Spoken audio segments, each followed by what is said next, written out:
बिस्मिल्लाहिर्रहमानिर्रहीम। अस्सलाम वालेकुम।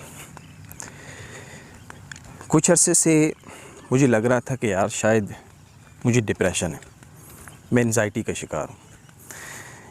लेकिन चूँकि मैं श्योर नहीं था, उसकी वजह ये थी कि डिप्रेशन की जो वजूहात होती हैं उनमें कोई फाइनेंशियल इशू हो, यानी माली मसला हो, या फिर आपके ऊपर कोई बोझ हो, आप पर कोई परेशानी हो, आपकी सेहत पे कोई मसला हो, या फैमिली की कुछ हिस्ट्री हो, यानी आपके पेरेंट्स में से कोई डिप्रेशन का शिकार रहा हो, तो उसके असरात भी आप पर हो सकते हैं। तो ये अल्हम्दुलिल्लाह कहीं पर भी नहीं था। चूँकि हमारा घराना थोड़ा सा मजहबी सा है, तो इन चीज़ों पर बिलीव ही नहीं करते हम लोग। लेकिन मुझे जो सिम्टम्स शो हुई थी, तो मैंने ये देख लिया था कि यार ये तो वाकई डिप्रेशन ही की सिम्टम्स हैं। सो मैंने रिसर्च शुरू की, रिसर्च भी की, और एक दो दोस्त जो इस ट्रॉमा से गुज़र चुके थे उनसे भी मसला डिस्कस किया, तो उन्होंने भी मुझे बताया कि यार ये सिम्टम्स तो वाकई डिप्रेशन की हैं। मेरी अपनी जो रिसर्च थी उस पर भी मैं बिल्कुल 100% श्योर हो गया था कि यार ये डिप्रेशन ही की अलामात है। अब जब मैं रिसर्च कर रहा था तो मुझे रिसर्च में एक चीज़ जो मेरे उसमें नोट में आई वो ये थी कि डिप्रेशन की एक वजह ये भी हो सकती है कि आपको बचपन ही से आपको बेजा इंसल्ट किया गया हो, यानी ज़िल्लत और रुसवाई का सामना किया हो आपने बचपन में। आपको बचपन में किसी भी जगह पर नसीहत के तौर पर मारा ज़्यादा गया हो, समझाया कम गया हो। तो मैंने फिर यहीं पर आकर नोट किया कि यार ये वाकई मेरे साथ हुआ है। और यहाँ मैं यानी वाहिद मुतकल्लम का सीका इसलिए इस्तेमाल कर रहा हूँ कि मेरे साथ का मतलब ये है कि मेरे माशरे में ये चीज़ हर बच्चे के साथ हुई है, आम व ख़ास के साथ हुई।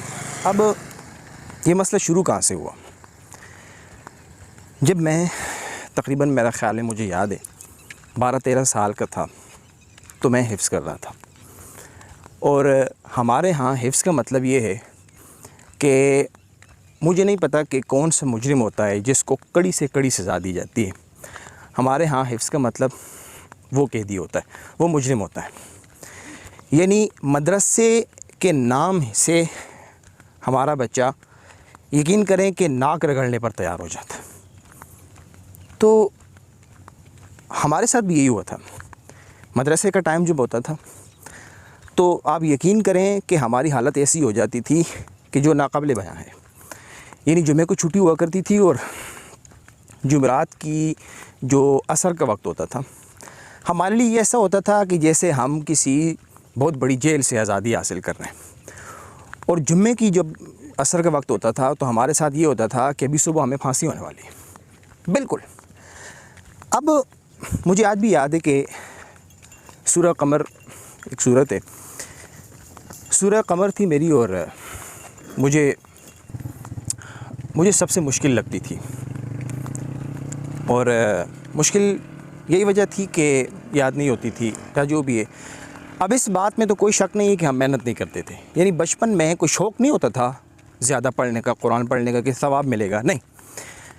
यानी हम इसलिए ज़्यादा पढ़ते थे कि हमें पता होता था कि उस्ताद जी के पास इतना मोटा डंडा है, और हमारी अटकन, एक वर्ड यूज़ करते थे उस वक्त, यानी अगर हम पढ़ते पढ़ते अटक गए ना तो उसके ऊपर मेरा ख्याल में 5 या 10 डंडे और वो लगते थे। और ये डंडे ये नहीं कि कुछ सिर्फ़ सज़ा के तौर पर, नहीं, सज़ा मैं समझता हूँ उसको, मैं सज़ा का नाम नहीं देता, जबर के तौर पर। अटकन में 5 और गलती पर 10 डंडे, मुझे याद भी याद। अच्छा, मज़े की बात, हमें उस्ताद मारते कैसे थे? चार तालिब इल्म आते थे, और दो ने जो है ना टांगों से पकड़ना और 2 ने बाजुओं से। और उस्ताद ने फिर हमें वो लंबा कर देते थे, और उस्ताद फिर हाथ में वो बड़े बड़े डंडे पकड़ के ना और हम पर शुरू हो जाते थे। और ये नहीं कि कुछ हो, उस वक्त की कोई काउंटिंग नहीं होती थी। ये नहीं कि चले भाई इसकी 5 गलतियाँ आई हैं तो 10 लगेंगे, नहीं। या 50 लगेंगे, सॉरी नहीं उस ये तब तक चलता था जब तक उस्ताद थकता नहीं था।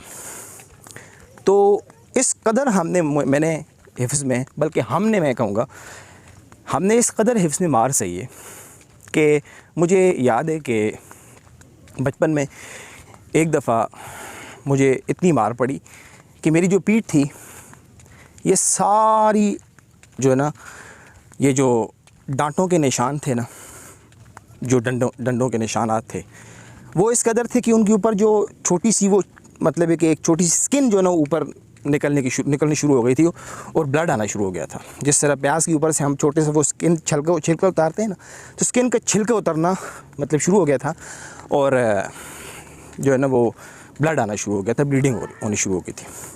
तो मेरी दादी, अल्लाह ताला उनके दर्जात बुलंद करे, वो ज़िंदा थी। तो मैं घर आया तो मेरे साथ ये हुआ कि मैंने कुछ किया या कुछ भी फरियाद की, तो मेरी दादी को कुछ लगा कि इसके साथ कुछ इशू है। मज़े की बात, अगर हमने घर में बताना था कि भाई हमें उस्ताद ने मारा है, तो घर से हमें अलग से मार पड़ती थी, यानी घर में क्यों बताया। और अगर यही बात उस्ताद जी को पता चलती थी कि भाई इस बच्चे ने जाकर घर में बताया, तो फिर तो क़यामत, यानी हमारे लिए क़यामत थी कि भाई अभी या हम मतलब है कि हमने बचना ही नहीं, और बचना है तो शायद हम सिर्फ़ जो है ना वो हमारे अंदर सांस सी रहे, बाकी हम कोई शायद हो सकता है कि कोई काम ना कर सकें। दादी हमारी ज़िंदा थी, तो दादी ने देखा यार ये बच्चा कुछ फरियाद कर रहा है, इसके साथ कोई इशू है। दादी ने मुझसे पूछा तो मैंने नहीं बताया, मैं छुपाता रहा कि भाई शायद पता ना चले, मगर ना मुझे पता है कि मेरे लिए बहुत प्रॉब्लम हो सकती है। मैंने क्या किया, कोशिश की कि दादी से पीछे हटूं ताकि दादी देख ना लें, लेकिन दादी थी, उन्होंने मुझे पकड़ के वो देखा तो सारा, तो देखा कि भाई मेरी तो पीठ सारी जो है ना वो ऊपर से छिलका उतर रहा है, इतने सख्त निशानात हैं, और इस कदर जो है ना वो जुल्म हुआ है कि ये तो बहुत बड़ा, इसलिए इसके लिए तो सोना मुश्किल हो जाएगा। और वाकई तकरीबन उस दिन मुझे याद है कि मैं रात को यानी कि पेट के बल सोया था, यानी मैं नहीं सो सका था। तो डिप्रेशन की जो सबसे बड़ी वजह मैंने अपने ऊपर जो देखी, वो मैं कहता हूँ ना, आजकल हम जो इस मूवमेंट का हिस्सा बन जाते हैं ना, चाइल्ड लेबर का, मैं कहता हूँ चाइल्ड लेबर तो ये भी वाकई it's not a good, but मैं कहता हूँ हमारे साथ जो हुआ है वो चाइल्ड लेबर से भी बदतर सूरत थी। और आज भी वो असातिज़ा हमारे सामने आते हैं ना, तो यकीन करें मैं डंके की चोट पर कहता हूँ, मेरा अगर आप सुन रहे हैं मुझे, मेरा एक बाल भी नहीं करता मैं आपसे मुखातिब हूँ, मैं आपको सलाम करूँ, मैं आपको सलाम कर लेता हूँ, आपके साथ झुक के बात कर लेता हूँ, सिर्फ़ इस गर्ज से कि कहीं ये ना हो कि अल्लाह नाराज़ ना हो जाए। उस्ताद होता है, आखिर हम नहीं कह सकते। अब मेरे साथ उसका नेगेटिव इम्पेक्ट क्या हुआ, मैं ख़ुद भी एक उस्ताद हूँ, कि बाज़ दफ़ा मुझे डर लगता है कि कहीं मेरी सिर्फ़ और सिर्फ पकड़ इन बच्चों की वजह से ना हो जाए। मैं अपनी पूरी कोशिश करता हूँ कि मैं बच्चों को कॉर्पोरल पनिशमेंट ना दूँ, यानी बच्चों को जिस्मानी सज़ा ना दूँ, बिल्कुल मैं कोशिश करता हूँ। मुझे गुस्सा आता है तो मैं कोशिश करता हूँ क्लास से बाहर आ जाता हूँ, मैं कुछ मतलब ऐसी एक्टिविटी करता हूँ कि ताकि मेरा गुस्सा कंट्रोल हो। मैं हैरान होता हूँ हमारे उस वक्त के असातिज़ा पर, जो हमें लेटा कर मुक्के, घूंसे, लातें, डंडे, पता नहीं क्या क्या कुछ हमें मारा कर, फट्टों से भी हमें मारा है उस्तादों ने, फट्टों से। और यकीन करें कि हमें आज भी वो दिन याद आते हैं बाज़ दफ़ा, तो मैं सहम जाता हूँ, यानी मेरी हालत ये हो जाती है कि मैं डर जाता हूँ, लर्ज़ा तारी हो जाता है।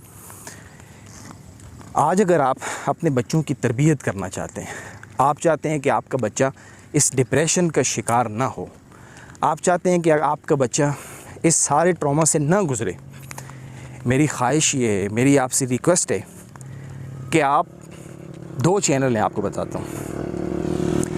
उनको ज़रूर फॉलो करें और उसमें देखें कि आपके बच्चों की पेरेंटिंग एक टर्म होती है, यानी कि आप अपने बच्चों की तरबियत कैसे करें।